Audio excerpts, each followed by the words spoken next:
नमस्कार, KP news 24/7 में आप सभी का स्वागत है। मैं हूं पूजा आपके साथ। आइए सबसे पहले देखते हैं मुख्य समाचार। भारत और पाकिस्तान के बीच बढ़ते तनाव के बीच डीके शिव कुमार ने कहा कि इस बार मेरा जन्मदिन मत मनाइए। आतंकवाद के खिलाफ हमारी लड़ाई जारी रहेगी, ऑपरेशन सिंदूर पर बोले अजित पवार। डिप्टी सीएम एकनाथ शिंदे का बयान, बोले पाकिस्तान जानता है अगर वो लड़ेगा तो हार जाएगा। आतंकवाद कुत्ते की पूंछ है, ब्रह्मोस की ताकत अब पाकिस्तान वालों से पूछिए, सीएम योगी का बयान। रक्षा मंत्री राजनाथ सिंह ने किया BrahMos integration and testing centre का उद्घाटन, बोले यह दुश्मनों पर कहर बरपाती है।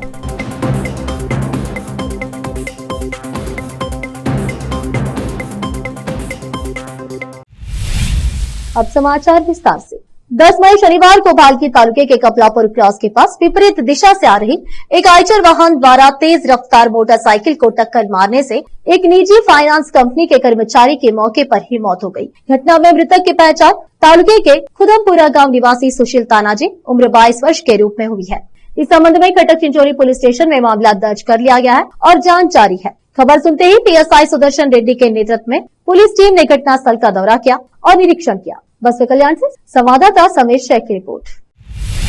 कलबुर्गी जिले के चिंचोली तालुके के शादीपुर गांव में झील के डर जाने के बाद ग्रामीणों ने अधिकारियों से जल्द झील बनाने की अपील की। इस अवसर पर कर्नाटक रक्षिणा वेदी के चिंचोली के तालुका अध्यक्ष निम्बाजी चौहान ने कहा कि झील के डर जाने के कारण आसपास के गांवों के मवेशियों, पशुओं, पक्षियों और आम जनता को गर्मियों के दौरान पानी की कमी का सामना करना पड़ रहा है। उन्होंने सरकार को चेतावनी देते हुए कहा कि संबंधित अधिकारी तत्काल बांध का निर्माण करे, अन्यथा आने वाले दिनों में उग्र संघर्ष होगा। कस्बे के अनेक ग्रामीण उपस्थित थे। चिंचोली से संवाददाता गौतम मौर्य की report.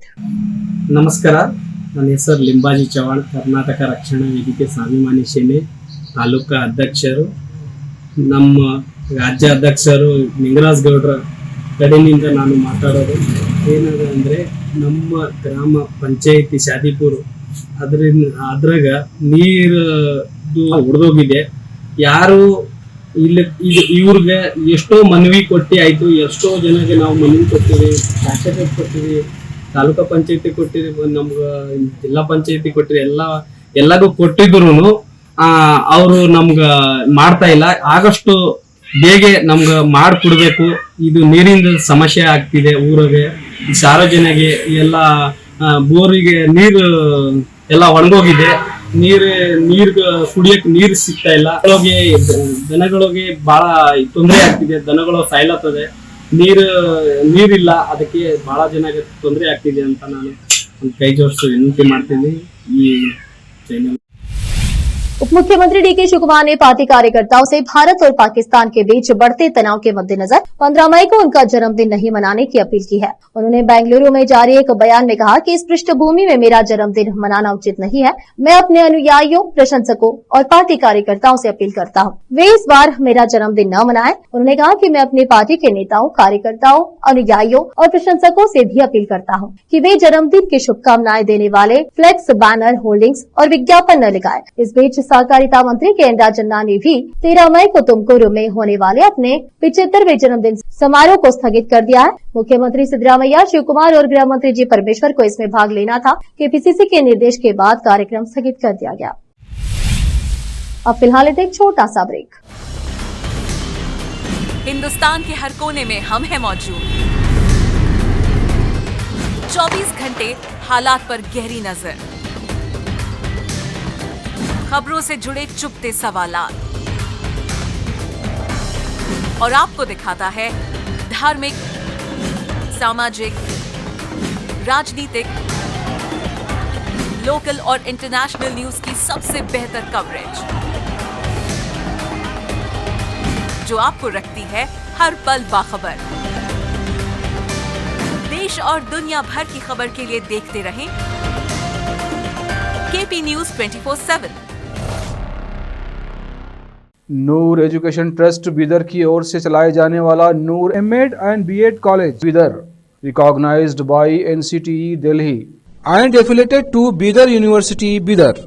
Admission are open for the academic year 2024-25. विशेषज्ञ और सक्षम शिक्षकों द्वारा शिक्षा प्राप्त करने के लिए नूर एमएड एंड बीएड कॉलेज में दाखिला लें और शांत वातावरण में शिक्षा प्राप्त करें। बीदर शहर में बेहतर शिक्षा का एकमात्र केंद्र Noor MEd and BEd college, Shahpur gate, Bidar. Phone numbers 9945283920, 8482221297।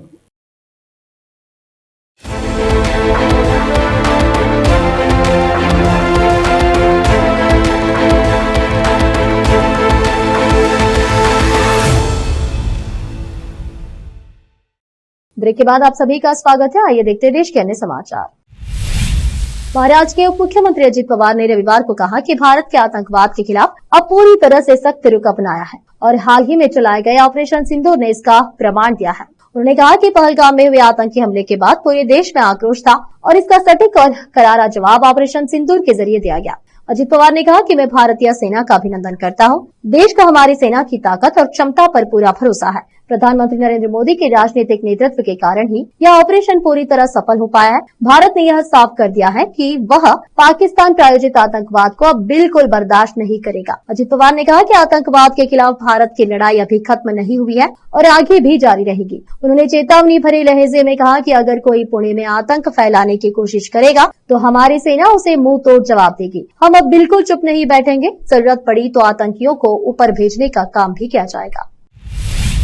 Delhi में आईसीसी में सचिन पायलट ने प्रेस कॉन्फ्रेंस की। उन्होंने कहा कि सबसे पहले मैं सेना के शौर्य और पराक्रम को सलाम करता हूं। सरकार को तुरंत संसद का इस फैसले पर विशेष सत्र बुलाना चाहिए। पहलगाम हमले के बाद पूरे देश और विपक्ष का एक तरफ समर्थन सरकार को मिला कि इस कंडीशन में अमेरिका ने मध्यस्थता की और क्या यह भारत सरकार को स्वीकार, क्योंकि अमेरिका राष्ट्रपति ने उसमें कश्मीर का भी जिक्र किया। वॉशिंगटन से सीज फायर की घोषणा कई सवाल खड़े करती है। जिस प्रकार अमेरिका ने पहले सीज फायर की घोषणा की, उसके बाद दोनों देश भारत और पाकिस्तान ने इसका ऐलान किया है। यह कहीं न कहीं विश्वसनीयता पर सवाल खड़े करता है। जिस तरह ट्रंप ने कश्मीर मामला भी इसी में उठाया, ऐसे में भारत सरकार को इस बारे में जरूर अपनी स्थिति साफ करनी चाहिए। सीज फायर को लेकर सेना के पूर्व अफसरों ने भी अपनी राय रखी, उस पर भी हम सबको ध्यान देने की जरूरत है। सीज फायर के बावजूद कल फिर बॉर्डर पर गोलीबारी हुई, इसीलिए एक और सर्वदलीय बैठक सरकार को बुलानी चाहिए। प्रधानमंत्री को भी इस बैठक में अब आना चाहिए। पीएम उस बैठक में बताएं सीज फायर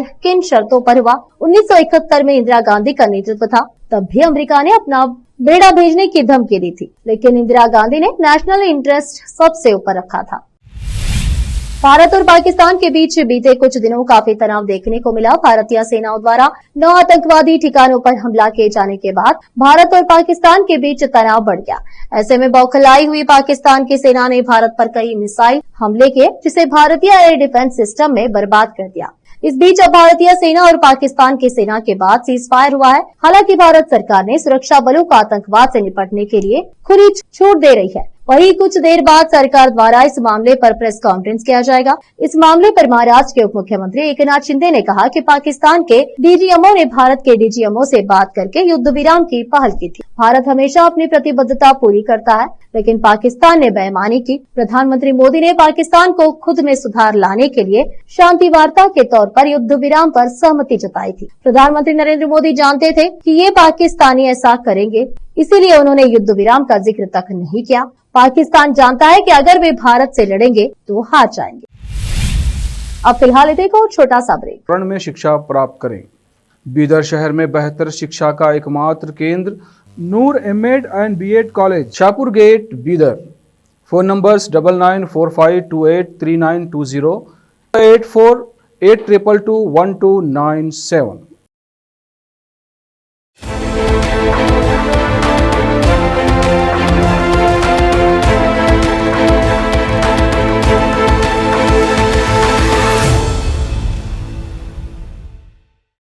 ब्रेक के बाद आप सभी का स्वागत है। आइए देखते हैं देश के अन्य समाचार।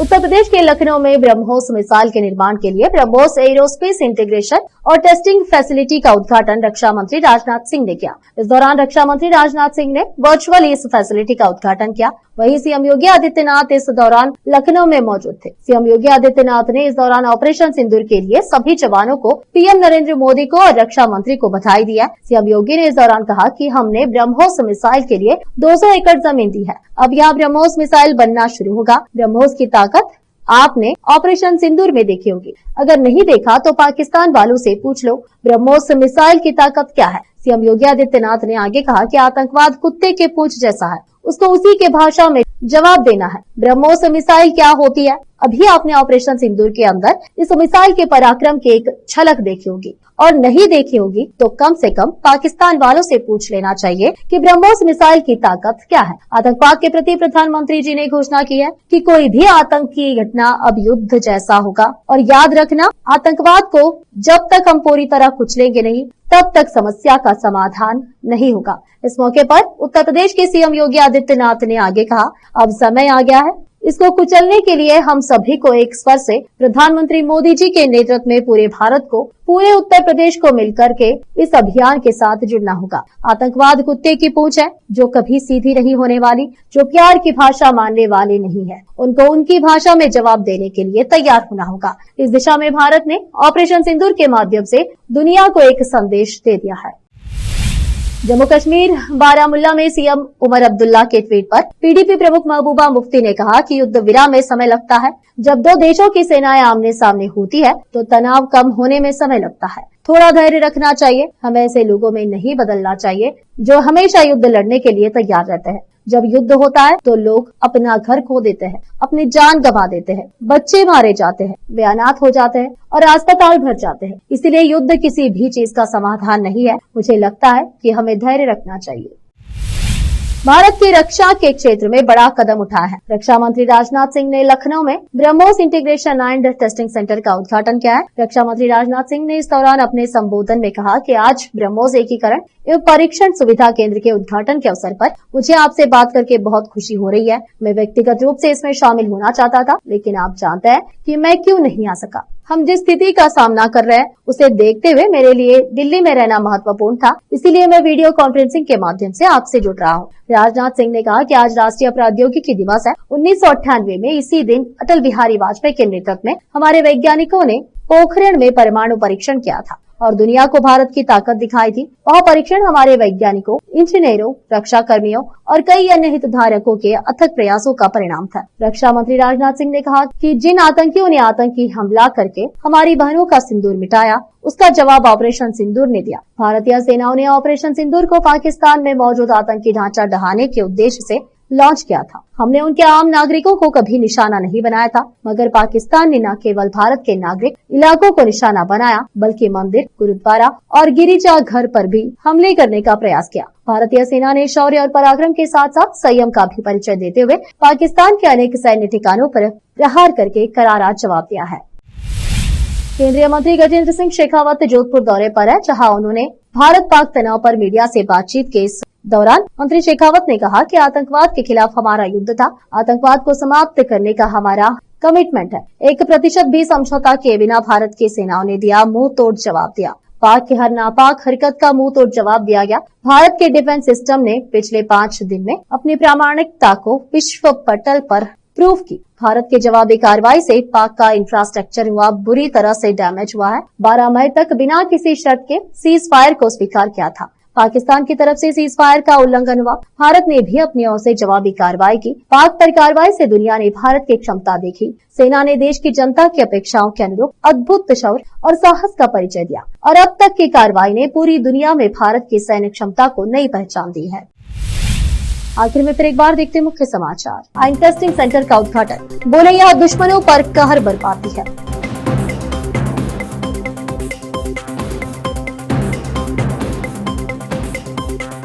केपी न्यूज में इस वक्त के लिए इतना ही। देश प्रदेश और स्थानीय समाचारों के लिए केपी न्यूज 24/7 को लाइक, शेयर और सब्सक्राइब जरूर करें। धन्यवाद।